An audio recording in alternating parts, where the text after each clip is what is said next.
Next up on the channel, we're looking at the regular version of Stuart Outback Selkirk, number 63 in the G.I.Joe Classified Series, or the way I got it figured.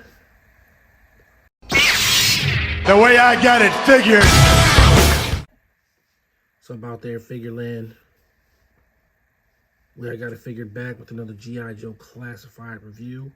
This time we're looking at number 63, Stuart Outback Selkirk. I got off the track a little bit with changing jobs and all that kind of stuff.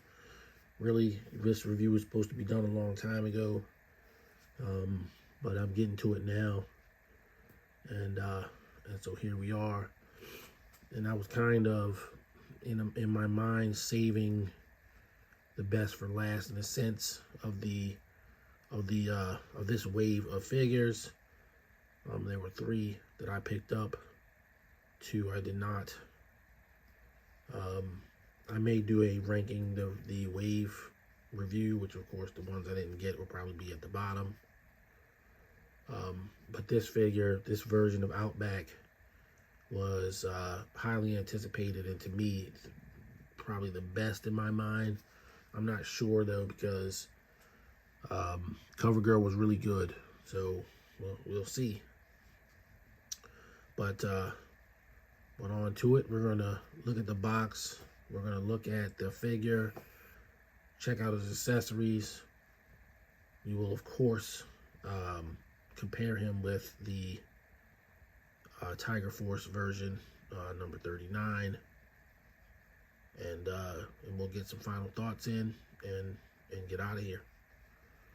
So starting with the package itself, we have Outback with his stylized artwork, almost a Bill Sienkiewicz kind of vibe to it. The custom artwork, I mean, it's cool, but I don't think it's unifying. You know, just so many different styles and takes on the source material. I mean, you know, if it was all this, or if it was all one thing, that would, you know, I don't know. I guess it's just the real American hero in me with the fire explosion out in the back that makes me want kind of a consistent idea coming forth. But, you know, I don't hate the custom artwork, but, you know, but it is what it is. Of course, you got your little picture here of Outback on the side. It's the same. This is really the same artwork that was on the Tiger Force version, just with you know, different you know, different colors. It's not Tiger Force. And on the back, you've got the renders with all the equipment. Exact same stuff he came with the Tiger Force version. Got his file card symbols there. Then on this side, you've got number 63 and his file card symbols again.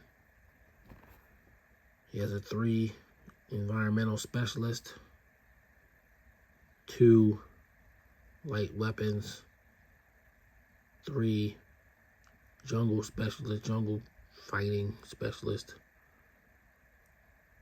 3 desert specialists. So Outback is a survivalist. That was his original job description, and so he's all about the environments.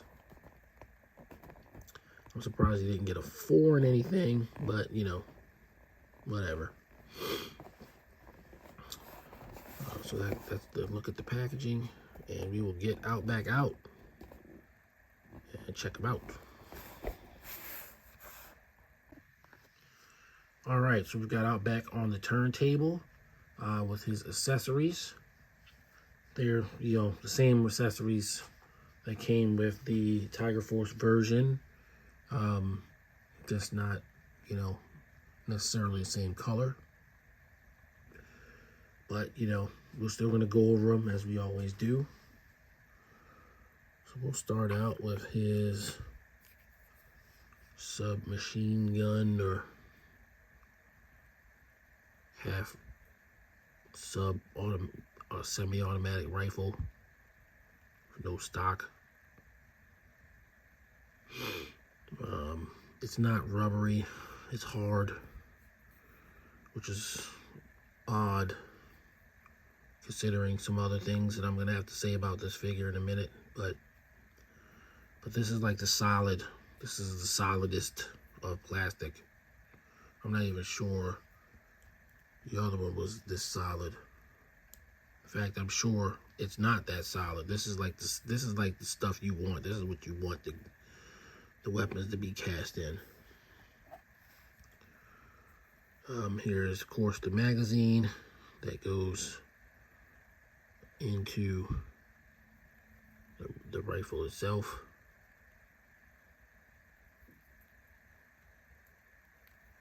Put it in upside down. See, it's so solid that I'm actually not even that easily being able to get the clip in there due to the harder stock.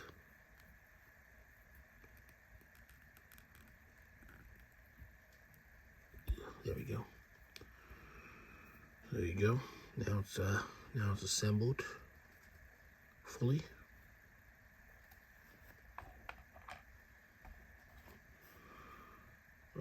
He's got his knife, which is as usual. You know, they make one version where they didn't paint it. They make the second version where they do.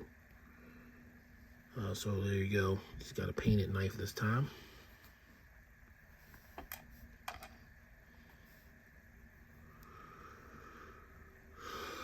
And here's a sidearm. It's cast in black, self-seam one. Got some tape on it. Maybe a bunch of rubber bands. I'm not sure.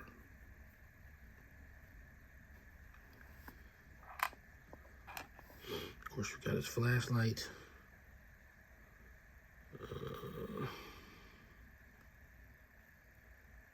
Which has a weird reddish kind of thing to it, but it doesn't, I don't think it's painted at all. Similar to the Tiger Force version. I think there's a reflection going on in there. It's making it look red a little bit. And of course, you got his truncheon. This one's in a more black. It's kind of weird that, you know, nothing's painted on here, but, you know, it's okay. It's just a truncheon. It's going to go in the backpack and stay there. I doubt I'm going to display Outback with, you know, the truncheon in his hand. Now, taking a look at the figure, here's where I've got some things. This plastic on for the head, is it just me, or does it seem almost like to the quality level of like Selfie Series plastic? I mean, it'll be more clear when I compare him to the Tiger Force Outback, but this is like a completely different plastic. And maybe that's the problem with the Falcon portrait. Maybe that's the problem that some people have with the CoverGirl portrait. I mean, I think she came out pretty good, all things considered. But if it's a different grade of plastic, then that's changing the figure's overall, you know, overall look. So yeah, you know, that's a problem.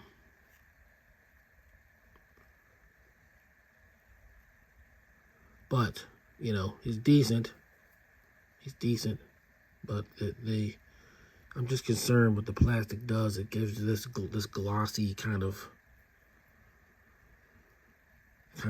plasticky look that does detract from the realism, you know, of the figure, for lack of a better term.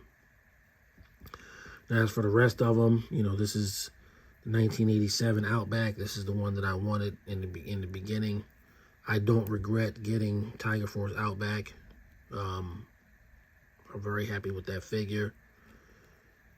This one, while it is the 1987 version, you know, it's not perfect. As you can see, there's, you know, it's got paint flaws. I just think they just didn't do all that good of a job with this wave overall. You know, more paint flaws there. And I'm not one to nitpick, you know. I generally don't nitpick over action figures, but this is a lot. This is, you know, you'll see what I mean. Again, you know, in a vacuum, it looks like I'm complaining, but when you see them next to Tiger Force Outback, it's something's not right. So yeah. He's got the muted kind of camouflage pants. And he's looking real 87-ish with his extra accessories. Like, you know, in theory, I dig it. But in practice, it's not as good as what we kind of hope to get. Some people were having weird problems with the posability of the figure, as I've seen. I'm not really having that issue. I mean, it's tight, but I can get them into T-pose. But it's not, I don't think he's going to break or anything, as I've seen reports of. So we're going to do the full articulation, not because it's any different than any other classified figure, but because I just have a certain distrust for this wave. Ab crunch is good, waist is good. The drop down legs I already know are good because his belts were riding up and I had to pull them down. Make them presentable. Knee joint is really tight, but works. Ankle rocker intact. This knee is not as tight as that one, but it's not loose either, so that's good.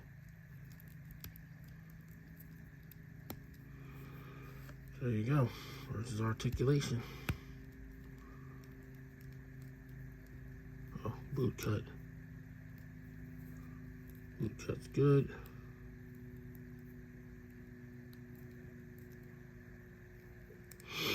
All right, so we'll get him geared up and compare him with Tiger Force Outback. All right, so we've got Outback and Tiger Force Outback together for the first time. And yeah, you know, from this distance, it looks, I guess it looks okay. But when you come in closer, one of the first things you will see is Outback's, Tiger Force Outback's head is a completely different grade of plastic. Completely different. This is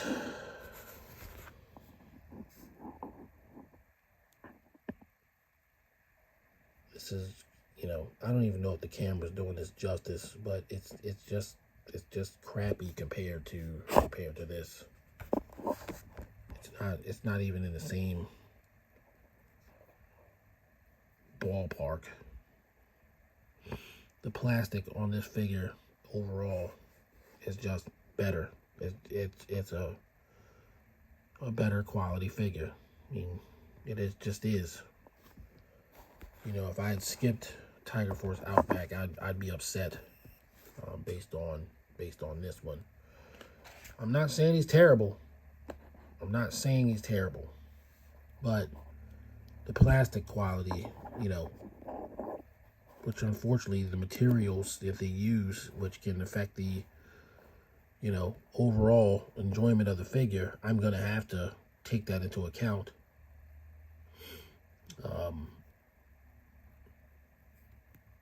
You know, while it's not terrible, you know, people are all up in arms of Hasbro, you know, about how they're making these figures and weird things that's going on with them, you know.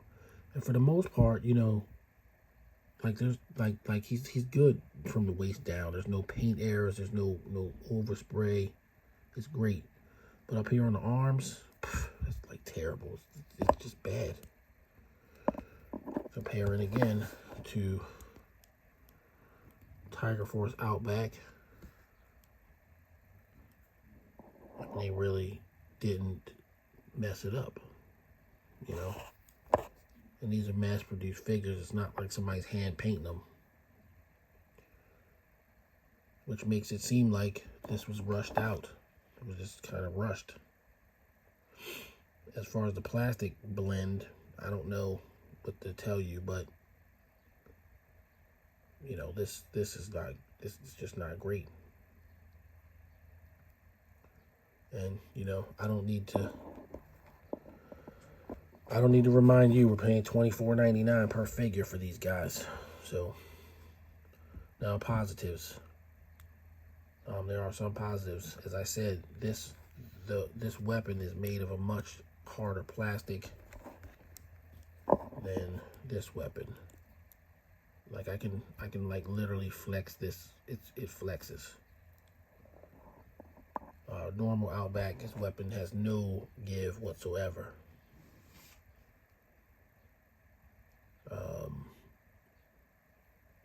You know, but other than that, it's just a one-for-one repaint of the previous Outback figure. This one looks more Chuck Norris-ish, and I don't think that's what they were going for, but he kind of does, just based on how, you know, I'm getting Octagon vibes. Of course, he's got his red hair there. I want to point out the good things. But yeah, overall, that's kind of what's going on. So let me move on to the final word. All right, the final word on G.I.Joe Classified Series 63 Outback. You know, there's some good here, but there's some bad here too. The quality of the plastic is not necessarily the best. It's not terrible. It's not like I think this figure is gonna fall apart on me or anything, but from an aesthetic standpoint, it's just not as good as the original release of Outback and Tiger Force. Something that many of us complained about that they were doing anyway. So, you know, I kind of felt like, anyway, I can't speak for everybody, but, you know, that they would nail it on the regular release. And theoretically, you know, there's nothing wrong with the figure, but paint flaws and weird plastic heads, you know, it takes away from the figure. So, unfortunately for my main man Outback, one of my favorite Joes from A Real American Hero, I'm going to give him a 7. Because I'm sure everybody's getting the same, actually some even worse quality control issues than I have. You know, I watched my buddy Phil's Outback review, and it looked like his got, like, you know, punched in the mouth. His face was like fat on one side or whatever. You know, people have broken ones. I mean, it's, you know, it could have been much better. And he's really kind of in line with Falcon. I definitely think, you know, after getting him and opening them, while I don't have the worst copy of the figure, I do think that CoverGirl overall is just sort of winning the wave. That's just my opinion. But we will persevere. We got more G.I. Joe Classified series to go. As you know, June is Yo-Joe June. So I'll be doing a lot of G.I. Joe related content next month. I almost waited to get Outback done until next month, but I just couldn't bear to keep them in the plastic in the packaging any longer. So I wanted to get them out and maybe not have one that looked like it got punched in the face. All right, so that's gonna do it for this video. I wish I could have given them a higher grade, but I got to be honest. It is particularly galling when it's one of your favorite characters that you can't give them a 10 or a 9 or even an 8. But I really feel like the 7 is about where it's at. So I will see you guys on the next video. Everybody, thanks for watching. If you haven't subscribed already, please consider subscribing. I would like to get to 500 subscribers by the end of the summer. That would be great. Still got a ways to go though. So until then, until next video, everybody stay safe. Peace. The way I got it figured.